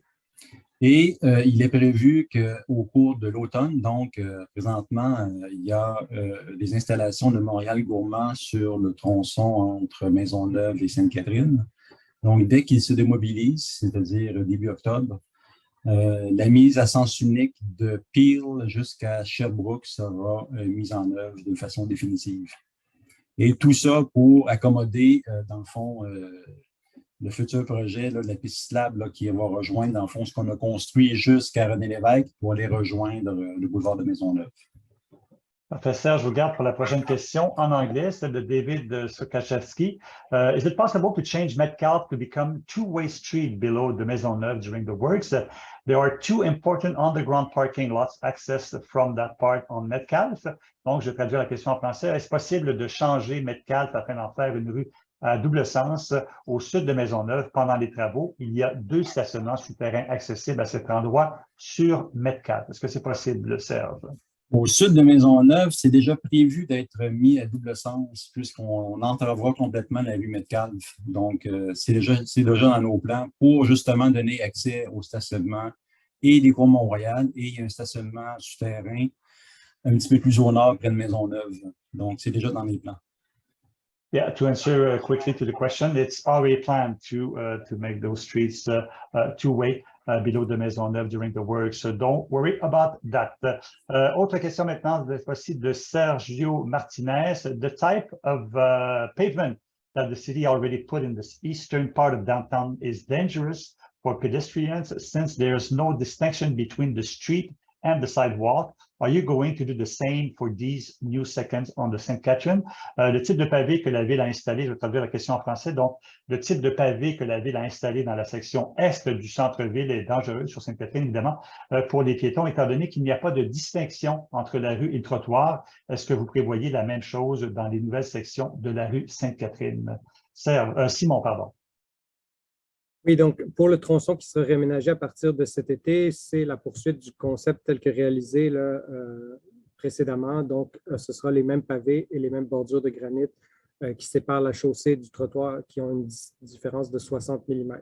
En revanche, pour les tronçons plus à l'ouest, là, on travaille en conception pour ajuster la couleur des bordures de granit et des pavés aussi, pour que la distinction entre la chaussée et le trottoir soit plus claire et plus lisible pour les piétons. Puis, on travaille aussi l'ajustement de la hauteur de la bordure, là, notamment pour des raisons de drainage. Donc, tout ça, c'est une réflexion qui est en cours, qui va être intégrée aux phases plus à l'ouest de la rue Peel. Oui, allez-y, Serge. J'ai un complément d'information.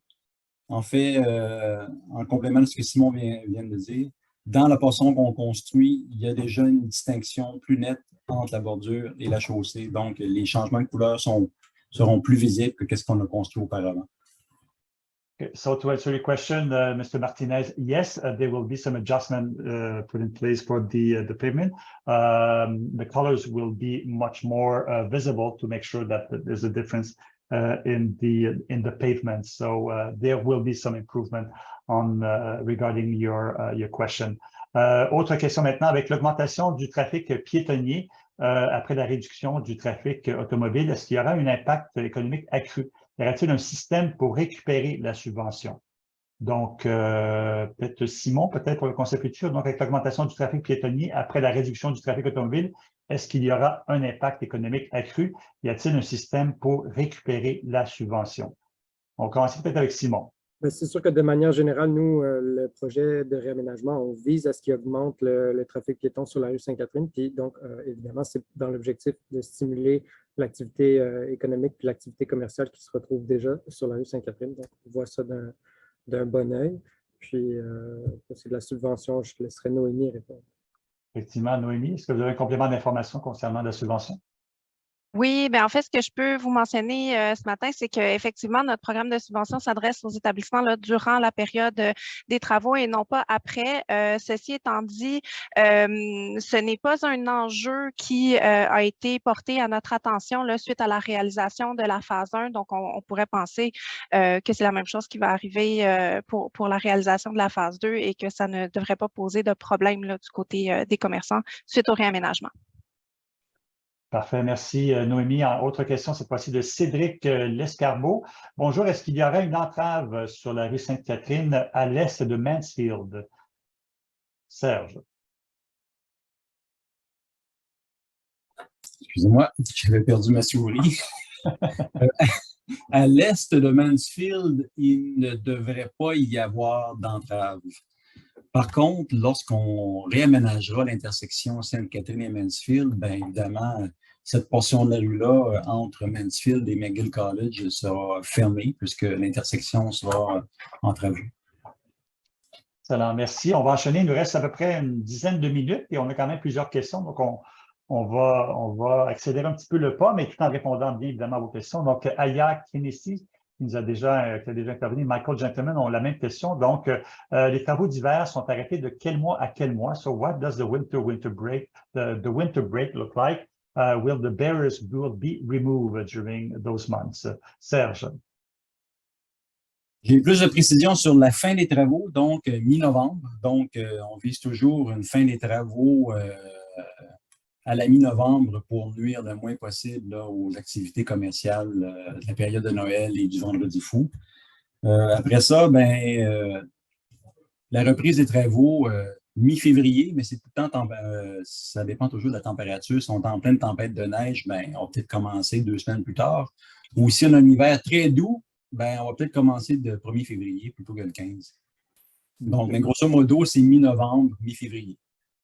Okay, Mr. Gentleman, it all depends on the weather, of course, but what is planned now is for mid-November to make sure that there won't be any impact for the Black Friday and the Christmas and the holiday season shopping spree, and also and we'll resume the work and the construction probably mid-February, but also it's all depend of the weather and the temperature.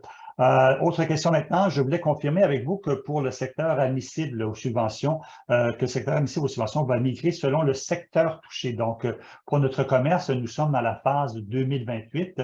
Merci beaucoup de nous informer. Donc, est-ce qu'on aura prévu, justement, pour les travaux qui sont prévus en 2028, le prolongement des programmes en fonction des territoires là, qui sont touchés? Noémie. Bien, en fait, c'est une excellente question, en ce sens où nos programmes sont actuellement prévus jusqu'en 2025 et en 2026. Je vous dirais que jusqu'à maintenant, par exemple, notre programme d'aide financière n'était pas prévu, lui, jusqu'en 2026. Donc, on l'a effectivement prolongé au cours des dernières années. On pourrait s'attendre à ce que ça arrive effectivement pour les années subséquentes, là, donc dépasser les années 2025 et 2026. Mais malheureusement, je ne peux pas vous donner de confirmation aujourd'hui, là, donc c'est une prérogative évidemment des élus, du conseil d'agglomération, plus spécifiquement d'adopter les programmes et les budgets qui sont associés. Donc, éventuellement, c'est une question sur laquelle devront se pencher nos instances décisionnelles à la Ville. Parfait.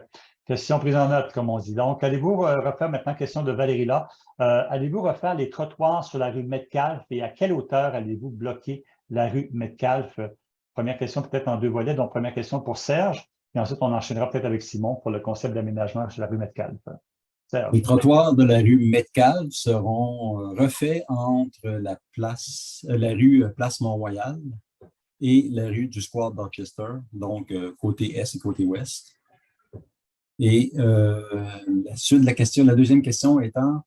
Et à quelle hauteur allez-vous bloquer la rue Metcalfe? Peut-être pour Simon, je ne sais pas si c'est vous qui… Au même endroit. Même endroit? On va bloquer à partir de Square Dorchester et Place Mont-Royal. Parfait. Je ne sais pas si Simon voulait ajouter quelque chose là-dessus ou si Serge a donné toute l'information. C'est quand même assez complet. Juste ajouter que les trottoirs vont être reconstruits en pavé de béton et puis il y a des saillies qui vont être aménagées à l'intersection de la rue Metcalfe et de la rue Sainte-Catherine. Excellent, parfait. Merci beaucoup. Autre question maintenant. Y aura-t-il aussi des subventions pour les propriétaires? Si les locataires sont affectés, les propriétaires le seront aussi. Question pour Noémie? Ouais. Oui, je crois que c'est pour moi, effectivement. Donc, écoutez, la Ville a fait le choix jusqu'à maintenant de soutenir les établissements commerciaux, tout particulièrement qui sont situés dans les secteurs en chantier. Et à l'heure actuelle, il n'est pas prévu de développer de nouveaux programmes de subvention qui seraient destinés directement aux propriétaires immobiliers. Donc, la réponse courte à votre question est non, à savoir qu'on n'a pas de programme disponible actuellement et ce n'est pas prévu pour le moment. Merci, Noémie, pour des réponses courtes, comme on aime. André Jude, maintenant, où se trouvent les plans et devis du nouveau aménagement de la rue Sainte-Catherine, plus particulièrement zone et horaires de livraison? On revient là-dessus, c'est un sujet, je sais, qui vous préoccupe. Stationnement, mobilier urbain, prévision, terrasse de commerce, etc. Donc, Simon Pouliot, peut-être une question pour vous? Oui, certain. Donc, comme je mentionnais plus tôt en présentation ce matin, donc, on poursuit les avant-projets pour les tronçons qui concernent la rue Peel jusqu'à la rue Atwater. Donc, ce n'est pas encore en plans et devis, c'est l'étape juste avant les plans et devis. On travaille en collaboration avec l'arrondissement pour définir un plan de camionnage dans le secteur qui viendrait encadrer l'horaire de livraison puis le camionnage sur la rue Sainte-Catherine. Donc, Ça va être annoncé en temps et lieu. C'est encore en travail.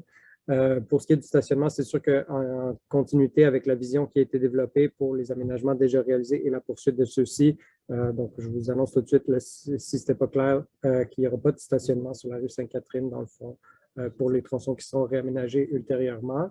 Puis on vise en continuité des activités de consultation qu'on a menées là, à la genèse du projet, mais aussi dans les dernières années, à ajouter du mobilier urbain puis du verdissement sur ces tronçons-là. Donc, ils vont occuper une place plus importante, peut-être plus marquée que dans les aménagements déjà réalisés.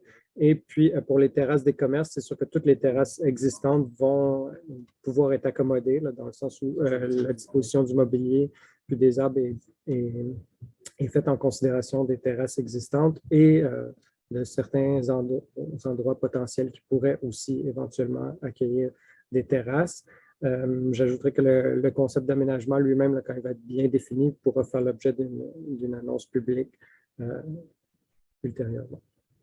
Parfait, merci Simon. On enchaîne maintenant. Autre question que je vais répondre. Tiens, est-il possible de recevoir une copie de cet enregistrement? Eh bien oui, comme on l'a mentionné, en autant que vous êtes abonné évidemment à l'infolette, donc on va envoyer le lien vers l'enregistrement dans l'infolette et il sera disponible également sur le site montréal.ca dans quelques jours. Je ne sais pas si Dominique souhaite rajouter quelque chose, mais je pense que ça donne de l'information complètement. Il me fait signe que oui. Donc, on enchaîne avec une autre question. Il nous reste environ 5 à 7 minutes. Donc, quelles sont les prévisions de la durée des travaux pour la partie Saint-Marc et à Toiteux pour mieux nous préparer? Simon Pouliot. On peut parler de quelques années certainement, mais je ne peux pas m'avancer sur un nombre exact d'années. Il est trop tôt encore, hein, c'est ça. Donc, Kristen Weiss, comment est-ce que ces travaux seront coordonnés avec les travaux sur l'avenue McGill College qui seront effectués pendant à peu près la même période? Serge, peut-être pour le volet 2023-2024 avec les travaux du REM? Et ensuite, peut-être Louis-Philippe. Le REM, selon les dernières informations, devrait terminer fin 2024, si mes informations sont toujours à jour. Mais c'est un chantier statique, hein, le REM, donc il ne bouge pas. C'est le grand avantage de ce chantier-là. Donc, c'est sûr que tout ce qui est entrave dans le grand secteur est regardé en grand comité. Là, on se réunit plusieurs fois par année pour regarder tous les chantiers dans le centre-ville et afin de les coordonner et aussi qu'il n'y ait pas des chemins de détour conflictuels entre les chantiers. Louis-Philippe, est-ce que vous voulez rajouter quelque chose pour les travaux de la ville à partir de 2025? Oui, peut-être juste ajouter que, bon, le REM devrait être là, effectivement, Serge, jusqu'à 2024, fin 2024. La ville devrait par la suite réaménager la place McGill College sur McGill College. Et puis, on reste en contact avec l'équipe de Serge pour planifier ces travaux-là qui sont dans à peu près 2 ans. Et puis, on pourra bénéficier de l'expérience de 23 et 24 là, nécessairement. Parfait, merci. On y reste 6 questions. Il reste 3 minutes, mais on va étirer le temps un petit peu là, pour s'assurer de vous donner les réponses les plus complètes. Là. Donc, autre question maintenant. Suivant la question sur la distinction du trottoir et rue, avez-vous pris en compte les dangers potentiels de camions béliers? Donc, Montréal n'est pas immunisé contre ça. En tant que piéton, ça m'inquiète sur une si grande rue. Simon Pouliot. Oui, donc c'est sûr que dans les tronçons qui ont déjà été réaménagés, et c'est aussi prévu pour les autres tronçons, dans le fond, il y a des bollards permanents qui sont installés aux intersections. Donc, eux, ils visent assurément donc, à décourager le passage des véhicules sur les trottoirs. J'ajouterais aussi que le corridor piétonnier qui longe les façades des bâtiments fait l'objet d'une distinction quand même très claire entre la chaussée et le trottoir par l'aménagement des arbres et du mobilier. On a notamment des bancs très solides qui seront installés dans les prochains lots. Puis, en complément d'information, si jamais il y avait des fermetures ou des piétonisations saisonnières ou événementielles sur la rue Sainte-Catherine, c'est sûr qu'il y a des mesures anti-camions béliers qui seraient ajoutées aussi temporairement, comme c'est fait dans le cadre d'autres projets de piétonisation ailleurs à Montréal. Parfait, merci Simon. On enchaîne avec une autre question, cette fois-ci en anglais, concernant justement le centre infotouriste. Will the tourist center and tour buses be relocated from Dorchester Square? If not, how will they operate? Donc, je traduis rapidement. Donc, est-ce que le centre infotouriste et les bus pour les touristes, donc espèce de section où les bus se retrouvent, seront-ils déplacés de la place Dorchester? Si ce n'est pas le cas, comment ça va fonctionner? Serge? Pour l'année 2023, il n'y a aucun impact de prévu. Pour l'année 2024, quand nous serons en travaux dans l'intersection, il devrait y avoir une relocalisation des stationnements d'autobus sur la cathédrale au sud de René-Lévesque ou sur la rue Peel. Donc, il y a un partage à faire entre les autobus touristiques, les tours opérateurs et bon, c'est une gymnastique complexe, mais on va relocaliser à la fois sur la cathédrale et en garder sur la rue Peel durant les travaux dans l'intersection. Parfait, merci Serge. So in 2023, there won't be any impact on those two elements, so the infotourist and the buses, the section for the buses. But in 2024, they will be relocated either on the Rue de la Cathédrale or on René Lévesque, and that requires a very complex logistics. So we'll get back to you on that matters in 2024. Michael, gentlemen, encore une fois, will the fences will be removed during the winter break? Donc, est-ce que les clôtures de chantier seront retirées pendant la période hivernale? Serge, toujours question pour vous. Oui. Oui. Tout sera retiré. Yes, everything will be removed. Thank you. Autre question maintenant, il nous en reste 3 ou il nous en reste 2, tiens. Et on va terminer la rencontre. Donc, on enchaîne. Mais dans quel état allez-vous laisser la rue pendant l'hiver tant qu'il n'y aura pas de travaux? Donc, je pense que ça a été, on enlève les barrières et tout ça. Je ne sais pas s'il y a des choses à donner en complément. Il y a pas mal répondu dans la question précédente, mais je pense qu'on va... je ne sais pas, Serge, si vous voulez donner plus d'informations sur l'état du secteur, là, une fois les travaux terminés par l'hiver. Bien, nous ferons des travaux d'aménagement temporaire de trottoirs. Donc, si on fait des excavations dans les trottoirs, bien, on va faire des patchs d'asphalte et on va remettre de l'asphalte sur les chaussées qu'on viendra enlever par la suite là, pour la reprise des travaux. Donc, ça ne sera pas laissé sur le gravier. Là, ça va être tout à fait praticable et très propre. Parfait. Une autre question de Michael Gentleman qui veut savoir what will Formula One look like on Peel in 2024 and 2025? Donc, les terrasses aussi seront dans la question de la Formule 1, all the questions related to the Formula One Montreal Grand Prix and the terrace will be answered in the Q&A document that we'll send to you through the infolettre, like we mentioned before. So, 2 autres questions maintenant, et on termine la rencontre. Donc, Sandra Ferreira, pour les travaux sur Peel qui sont prévus en 2026, on prévoit combien de temps pour ceux-ci? Serge? Est-ce qu'on a une idée? Ben, en fait, on envisage que les travaux de Sherbrooke à René-Lévesque dureront environ 3 ans. Donc, combien de temps spécifiquement dans chaque tronçon, on n'est pas encore là. Donc, les plans et devis ne sont pas tout à fait terminés pour la dernière portion et puis on doit par la suite arriver tous ensemble.